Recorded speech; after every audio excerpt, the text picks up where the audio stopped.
그냥 저번에 했던 것죠. 저번에? 네, 이런 거 동선이라던가 네. 방울에 대해서랑 그 텍스트에 이제 써있긴 한데 사물연구 때 맞아요. 접근했던 방법이 잘 알고 계시네요. 아니 그때 되게 설명 좋았어가지고 요번에 조금 만들기를 어떻게 하는지에 대해서 네, 좀 담아보고 싶었어요. 네, 그래서 전시를 통해서 어떤 프로세스로 내가 만들기를 하는지 네, 그런 게 좀 드러나는 만들기를 좀 보이고 싶었고 그래서 이번에는 이런 방울이라고 부르는 네. 밟아 만들고 이 공간에 들어왔을 때 제일 조금 인상 깊었던 게 바닥, 나무 바닥이랑 네, 그리고 여기 있는 이제 나무 구조물 같은 것들 네. 그리고 그거랑 별개된 흰벽 신벽. 그리고 들어오자마자 층이 반토막 나는 네, 그 레벨들 네, 그래서 이런 공간에서 보여줄 수 있는 만들기를 잘 활용하고 싶다는 생각이 들었고 네, 그러면서 동시에 이번에 이제 소재적으로 조금 가져왔던 게 방울 같은 것들인데 네, 예를 들면 저쪽에서 이제 재생되고 있는 영상 같은 네. 게 옛날에 학교 다닐 때 아까 찍었어요 저. 아 그래요? 네, 학교 다닐 때 저희 사물연구라는 수업이 있었는데 네, 그때 방울을 골라서 한 학기 동안 계속 들고 다니면서 연구를 하는 그런 수업이 있었고 거기서 테스트했던 하나의 예시예요. 네, 그래서 방울 같은 게 굉장히 또 흥미로웠던 게 겉으로 보면 그 반짝반짝한 금속 질감과 그 금속 질감들이 이제 마찰을 줬을 때 또는 타격이나 뭐 약간의 흔들림 같은 것들이 있을 때 그게 되게 서정적이거나 이제 감상적으로 전해오는 저 사운드들, 리액션 같은 거에 이제 좀 더 흥미를 가지고 접근했던 것 같고 그래서 그런 이제 방울이 가지고 있는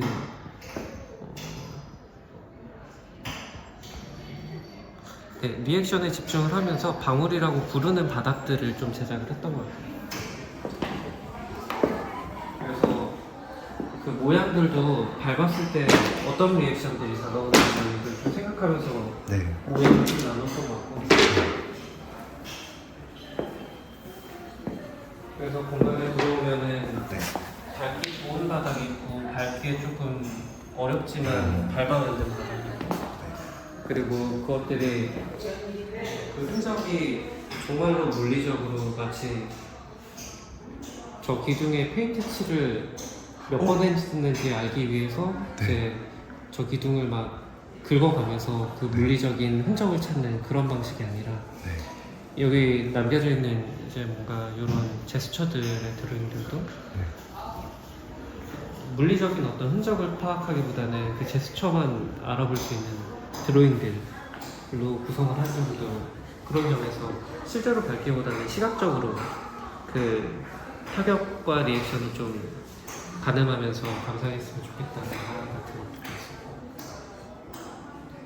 그래서 뭔가 이런 발톱이나 손톱이나 무슨 이빨 모양 같은 그런 이미지랑 그리고 실제로 뭐 때려가면서 하기도 했는데 네, 사실 그런 건 크게 중요하지 않고 때렸을 때 생기는 네, 어떤 저런 문양들 같은 것들을 말 그대로 문양이나 장식처럼 풀어가면서 네, 일종의 동선을 이제 파악하게끔 만드는 어떤 장식들이라고 접근하면 오히려 그게 더 맞는 길일 것 같아요.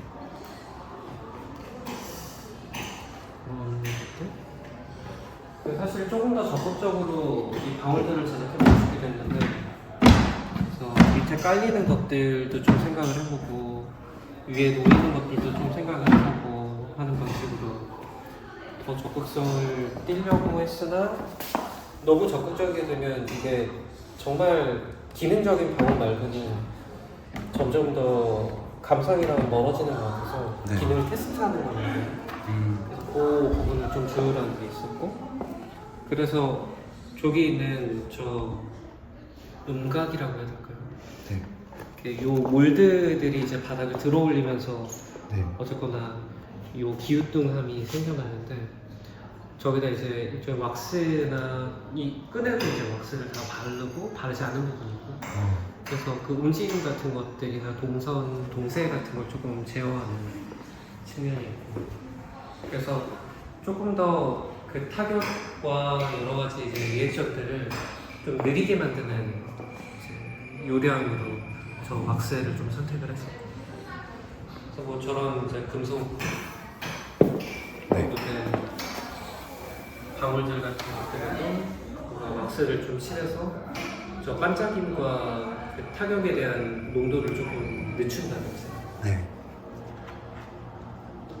그러니까 저기 밑에 깔린 저런 뭔가 드로잉에도 그림자가 지는 거랑 그림자 같은 것들을 좀 같이 두는 드로잉들을 합니다. 그러네요. 뭔가 그런 접근들 같은 게 조금씩 이제 시도가지고.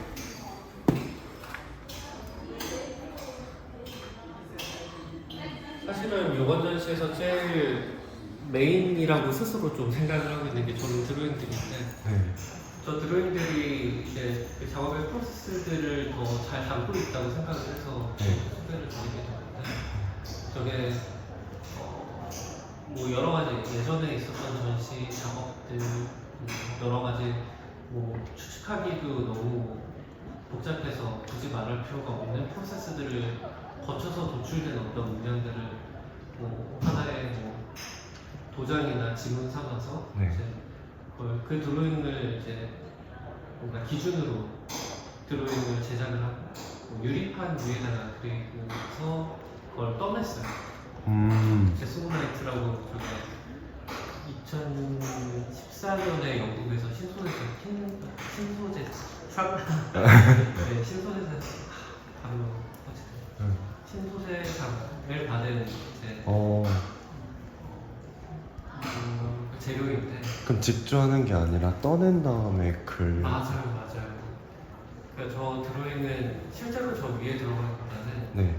그 드로잉이 있고 걔를 이제 떠내서 도출시키는 드로잉이고요. 네. 그리고 도출된 상에다가 이제 도출된 상에서 생겨난 오류들, 네. 예를 들면 어디가 좀 더 안 된다든지, 네. 어디가 조금 더 진하게 나왔다든지, 어디가 좀 하얗다든지, 그런 부분들을 이제 후에 수정해가면서 만든 드로잉이고, 그리고 그 과정에서 이제 도저히 수정이 불가능한 또는 중간에 그 과정으로서 존재했어야만 하는 오류들 같은 것들을 이후에 채워넣으면서 이 공정이 또렷하다라고 말하는 공정상의 거짓 같은 것들을 섞는다. 그래서 실제로 결과물을 보면서 추측해 들어갈 때는 발견할 수 없는 그 공정을 이제 제가 마련하는 공정에서는 그 거짓으로 조금씩 끼워 넣으면서 뭔가 예를 들면 아까 전에 비유했었던 어떤 페인트가 긁혀나간 부분을 이제 내가 발견해 나가면서 추측해 들어간다고 했을 때 이제 어떻게 잘 설명을 할 수 있을까? 대충 설명해. 뭔가를 알기 위해서 데이터를 뽑아가는 과정에서 중간에 오류가 있고 이해할 수 없는 것이 껴있다면 그 과정이 길어지는 거죠. 네. 그래서 그 인지의 공정이라고 할까요? 네. 그 공정을 조금 지연시키는 방식으로 중간에 거짓들을 조금씩 끼워넣는 일을 하는 것 같아요. 그래서 매끄러운 공정이 아니라 요철이 생기는 공정들 같은 것들을 만들어내기 위해서 좀 그 드로잉에 의도적으로 뭔가 오류들을 계속 만들어내고 수정해 나가고 그러고 나서 나중에는 이게 매끄럽게 만들어진 것처럼 마감을 한다든지 뭐 그런 식의 만들기 같은 거. 이번 드로잉들이 그런 식으로 이제 좀 제작이 됐어요. 설명 굉장히 잘해주시네요. 아 진짜요? 네. 평소에는 더 매끄럽게 이렇게 설명을 한 적도 있는데 네. 아니 그 말씀 주신 그런 내용들이 저 드로잉 안에 되게 잘 보이는 것 같아요. 그리고 듣다가 이런 거 질문하고 싶다 하는 거를 바로 다음 문장에서 다 계속 설명을 해주셔서 질문할 틈이 없었어요. 그리고 다 답이 돼서. 이번 이후로부터 그 만듦새들을 조금 더 이제 좀 정해보고 싶었던 게 만들어진 것의 표면에 그 만들기의 공정이 드러나게끔 하고 싶었어요.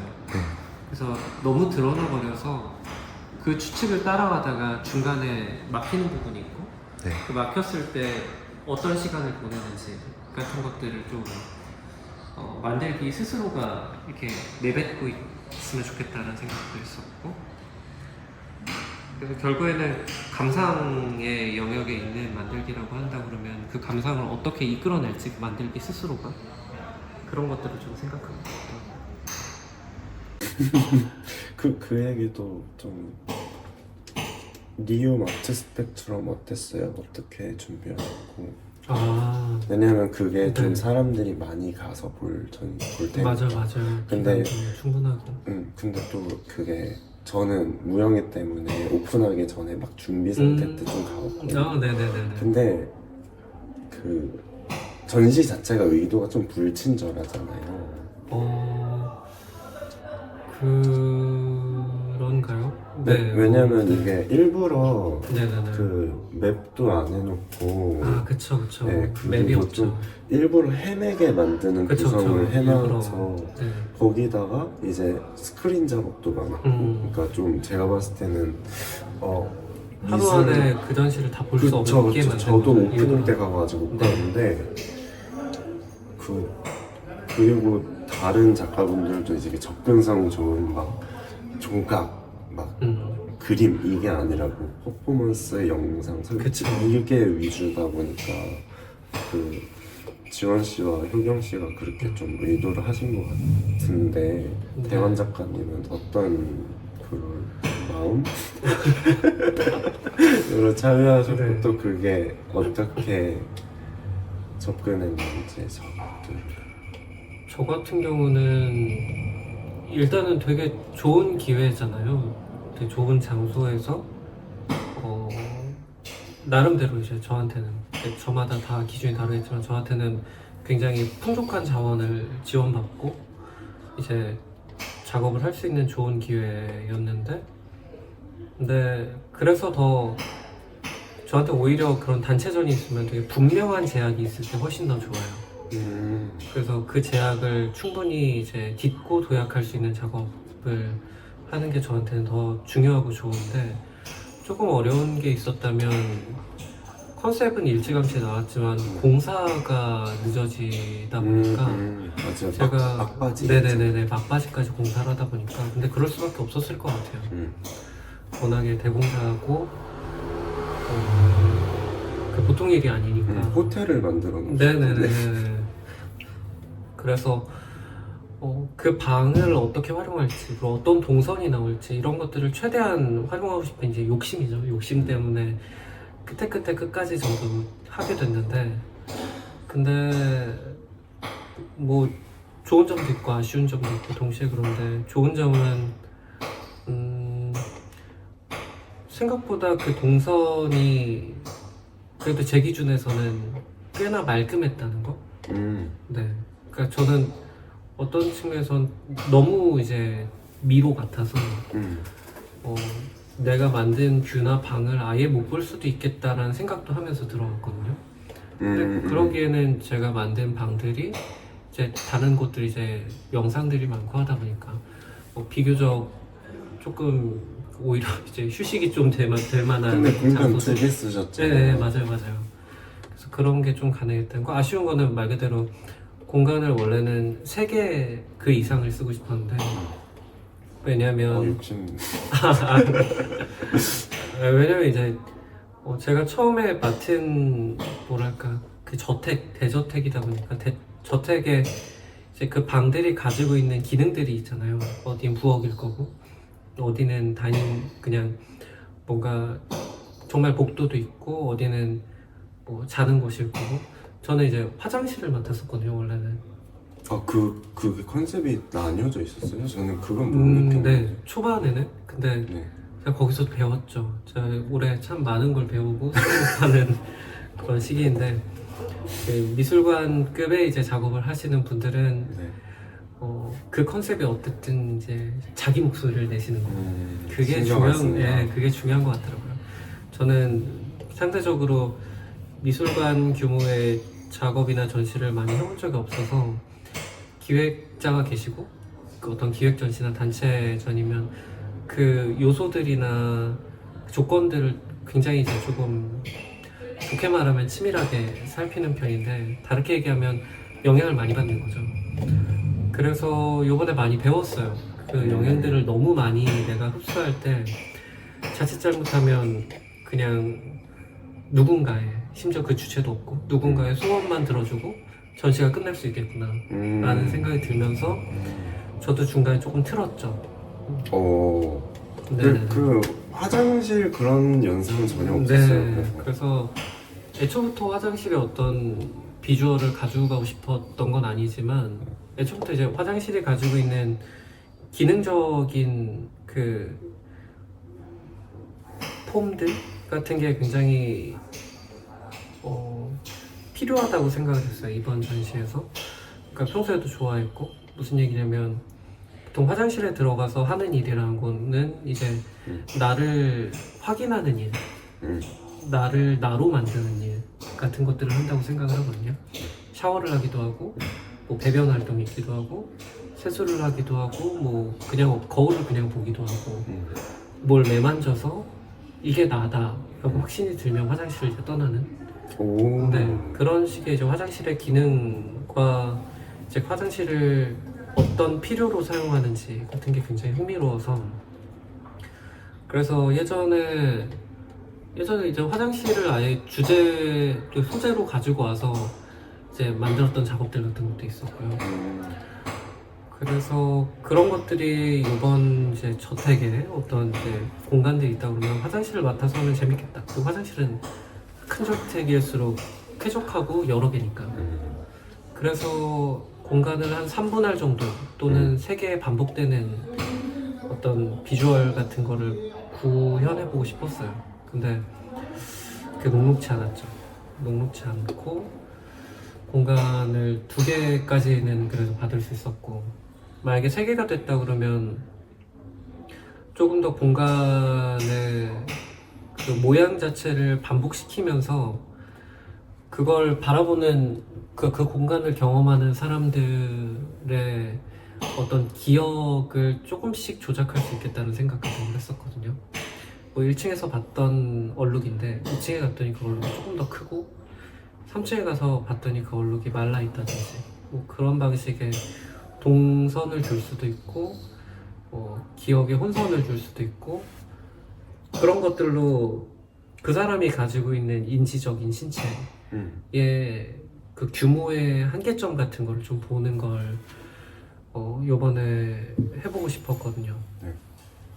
왜냐면 타이틀도 아시다시피 분신사마는 일기를 3분지게 한다 라는 이제 타이틀을 잡았어요. 일기를 3분지게 한다? 천하 3분지게라고 그래서 이제 제갈량이 천하를 이제 솥의 발처럼 3분하여서 균형을 유지할 때 그때 이제 천하가 유지될 거고 그중 한 축을 당신이 맡으시오 뭐 이렇게 하는 어떤 계략 같은 거, 계책 같은 거, 그 조형적으로 굉장히 그 균형을 따라가는 거, 그 방향을 이제 인지하고 만드는 거는 굉장히 평소에도 관심이 있었고 흥미로운 일이니까.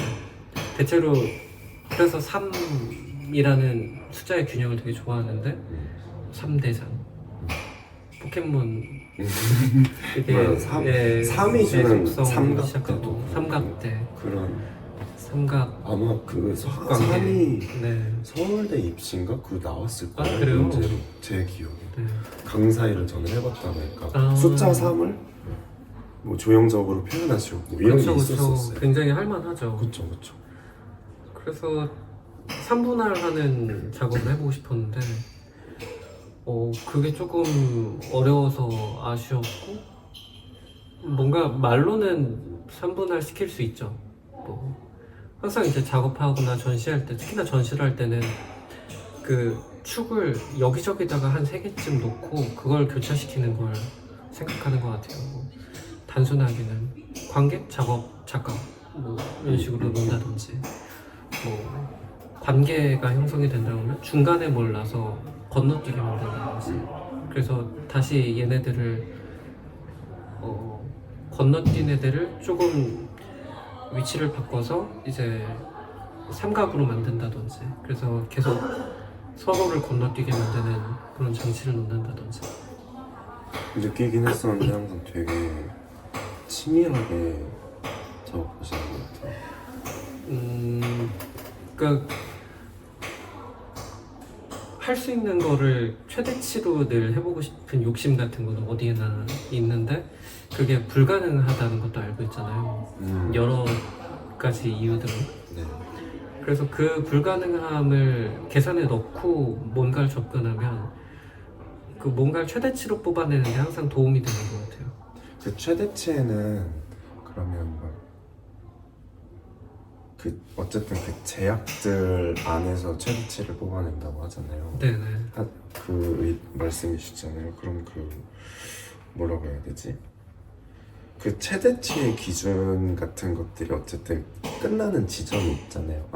이 정도는 이때가 마감이다, 끝이다 하는 그 어떤 작가마다 저마다의 그 밀도의 완성 지점들이 있으니까 그러면 대원님한테 그게 어떤 감상적인 끝이라든지 아니면 좀 이 정도 밀도 올라갔을 때 아니면 내 의도가 지금 여기까지 완성이 됐는데 그게 뭐 사람들한테 이 정도는 보여줄 테니까 그럼 됐다 뭐 이런 놓는 지점이라든지 그런 게 네네. 그게 스케일인 것 같아요. 그러니까 스케일이요. 아까 전에 조금 스쳐 지나가듯이 그 인지의 규모의 그 한계치 같은 걸 항상 보고 싶은데 예를 들면 내가 가지고 있는 내 신체적인 능력으로 할 수 있는 것이 어디까지인지를 보면서 그게 나인 걸 이제 내가 스스로 아는 거죠. 보통 제가 이제 작업에서 이제 그 스케일들을 이렇게 얘기를 할 때가 많은데 그게 진짜로 물리적인 조형적인 스케일을 얘기할 때도 많지만 사실은 그 조형적인 스케일이 불러일으키는 스케일에 더 관심이 있는 것 같아요. 그러니까 예를 들면 영향력 같은 거 조금 사후적으로 보는 그 뒤따라오는 상태? 감상이라고 네, 하더라도 나중에 오는 그러거나 언어적으로 끌어들이는 것들까지 포함해서 그 사물의 외형이 결정되는 거라고 생각을 하면 좀 더 좋을 것 같은데 예를 들면 나라는 인물이 있고 키가 174에서 175 정도 되는데 이 인물이 굉장히 이제 한국 남성 평균 키에다 평균 몸무게를 가졌는데 이 인물이 할 수 있는 이제 능력에 달린 외형도 있을 거라는 거죠. 예를 들면 내가 뭐 하루 뭐 한 3끼 정도 섭취해서 이 에너지를 전부 소진해서 달릴 수 있는 거리라든지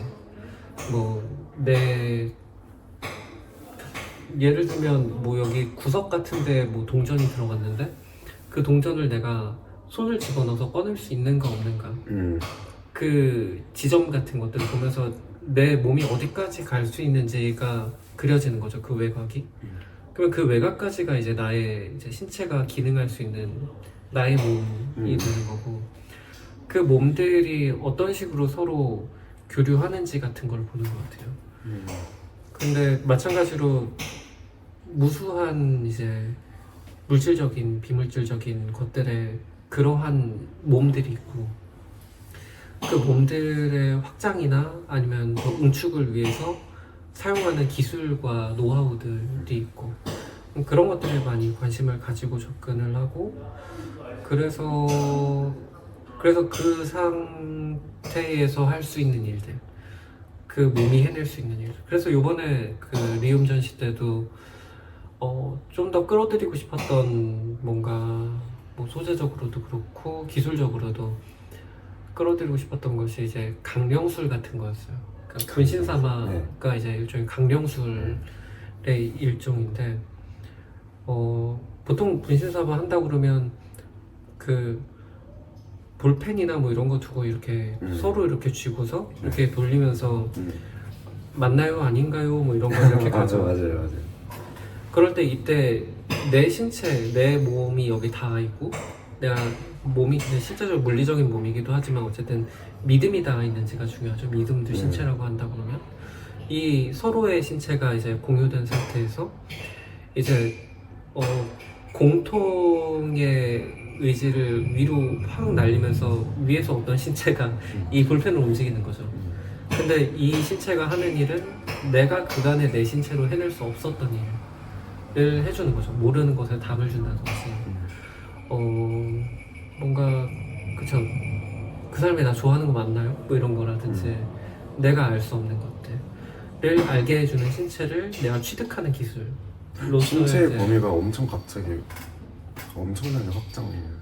네, 이거를 신체라고 부르는 것도 그 의도적인 그러니까 의식적인 선택으로 이걸 신체라고 일부러 더 부르는 것 같아요. 이제 마치 어떤 무게를 가진 양. 그거 읽어보셨어요? 장림낭시 책 중에 코르푸스 가장 멀리서. 아니요. 그거 재밌어요. 좋아하시고. 감사합니다. 장림낭시의 그 코르푸스 가장 멀리서 오는 몸 아직 봐요. 그거랑 나를 만지지 마라. 같은 눈에. 네, 장림낭시의 같은 저자의 책인데 네. 나를 만지지 마라는 이렇게 만지는 게 접촉이고 신체끼리의 닿음이잖아요. 근데 그거를 마리아와 예수의 어떤 성경 구절에 나오는 관계와 그걸로 그려진 어떤 신화적인 그림이 중세 시대부터 이렇게 많아요. 그거를 예시로 들면서 쭉 이렇게 되게 짧아요. 그런 거고 코르푸스 가장 멀리서 오는 거는 말 그대로 말씀하신 신체인데 좀 되게 확장된 언어적인 아니면 물리적인 뭐 감각적인 뭐 미학적인 뭐 신체 같은 것들에 대해서 이렇게 그건 조금 두께가 있고 좋아하실 거예요. 제가 네, 감사합니다. 보내드릴게요. 감사합니다. 저는 그걸 재밌게 읽었어가지고. 네, 그래서 그 강령술의 그런 의미로 이제 관심을 갖게 됐고 그 강령술이 일기, 그러니까 한 사람의 일기라고 하면 그 사람이 어디까지를 하루라고 얘기할지에 따라서 그 사람이 이제 서술해내거나 기록하는 것들이 달라질 텐데 또 어떤 식으로 기록하는지 그래서 그 일기를 이제 3분할해서 균형 있게 가져가는 방식 그래서 그런 타이틀을 그래서 적었던 거고 그것도 역시 이제 내가 어떤 식으로 작업을 해나가는지 어떤 프로세스와 어떤 보여주기와 어떤 기능적인 이제 뭔가 시야, 뷰를 가지고 있는지 비전을 가지고 있는지 그런 것들을 조금 소개하고 드러내고 싶어서 이제 그렇게 작업을 했죠. 근데 네. 저 제목 여쭤보려고 그랬는데 네. 안 여쭤봐도 될 것 같아요. 듣다 보니까. 네네네. 그래도 여쭤보자. 왜 예언대 회장이신지. 아 여기 제목이요? 예언이라고 하면 어떤 미래에 있을 일을 미리 얘기하는 거잖아요. 고지하는 거라고 하면 거기에는 뭐랄까 굉장한 확신 같은 게 뒷받침된다고 해야 되나? 그래서 그 확신을 현실로 만들기 위해서 굉장히 성실하게 뭔가를 조작하거나 이렇게 받쳐나간다고 해야 되나 그런 점들이 굉장히 흥미로웠고 그래서 보통 일상적인 예언이라고 할 때 뭐 그런 거죠. 뭐 내가 일주일 뒤에 한 3kg 뺄 거야 뭐 이런 거 나는 그 뒤에는 뭐가 돼 있어. 굉장히 확신을 갖고 나는 1년 뒤에 스페인어를 마스터할 거야. 마스터할 거야 라든지 그러면 그것까지 가기 위한 어떤 플랜들 같은 게 쭈루루루루 이제 뒷받침되게 되죠. 또는 뒷받침이 아예 안 돼 있고 모든 걸 믿음으로 채우든지 그런 예언의 과정이 있고 회상이라고 하면 자 1년이 지났어. 난 스페인어를 한마디도 못해. 하지만 그 덕분에 행복했었던 그 무수한 스페인어권의 드라마 그것들이 나를 행복하게 해줬어. 그러므로 나는 너무 좋은 시간을 보냈고 이거는 스페인어 문화권의 뭔가 문화를 즐겼기 때문에 일종의 나는 마스터가 된 게 아닐까? 라든지 재조립하는 거죠. 그러니까 그 시점에서의 나의 마음 상태나 나의 어떤 바람을 뒷받침해 줄 수 있는 것들로 모든 걸 재조립하는 과정. 그래서 그런 회상의 과정을 같은 링 위에 올리는 상상 같은 걸 했어요. 그래서 그 링 위에서 둘이 교차되는 거죠. 그리고 그 교차되는 그 링에 이제 나와 관객들이 함께 교차되고 그리고 그 교차되는 순간이 아주 찰나가 아니라 조금 더 지연돼서 거기서 발견할 수 있는 어떤 감상들이 있고 그런 전시가 되기를 바랬고 그런 측면에서 예언이랑 회상이 있다 그러면 이 둘이 역할이 교체돼도 그렇게 크게 어색하지 않아요. 회상이 어떤 순간을 그려내면서 그걸 향한 플랜으로 재조립하는 과정이라고 한다면 예언도 마찬가지로 뭔가 그 다음을 위해서 조립하는 과정으로 그냥 서술해도 그렇게 크게 어색하지 않거든요. 이 둘은 그러네요. 크로스가 굉장히 익숙하게 잘 되는 서로 다른 방향으로 가고 있는 것 같지만 크로스가 굉장히 익숙한 크로스가 익숙하다는 거는 우리의 어떤 인지적인 생활에서 무수히 이제 경험적으로 이 크로스들이 일어난다라는 반증이라고 느껴지기도 했고 그런 측면에서 내가 작업을 할 때 어떤 예언을 던지고 어떤 회상을 거쳐서 그걸 담아내는지 같은 것들도 조금 더 풀어내보고 싶었고 네, 그런 것들이 내가 이번 전시에서 이제 작업을 하는 어떤 프로세스 그리고 아까 설명드렸던 것처럼 일부러 그 프로세스에 약간의 거짓을 끼워 넣으면서 이 프로세스를 따라가다가 그러니까 어떤 감지하고 인지하고 알게 되고 근데 그 알에서 오류가 있을 때 그 알을 그 오류로 하여금 다시금 재검증하는 그런 과정이 있다고 할 때 그런 것들이 일어나는 전시로 만들고 싶다고 하면은 어떤 타이틀이 있을 수 있을까라고 했을 때 그럴 때 이제 충분히 선택할 수 있는 타이틀이라는 생각을 했어요. 네. 끝나도 될것 네. 같아요. 완전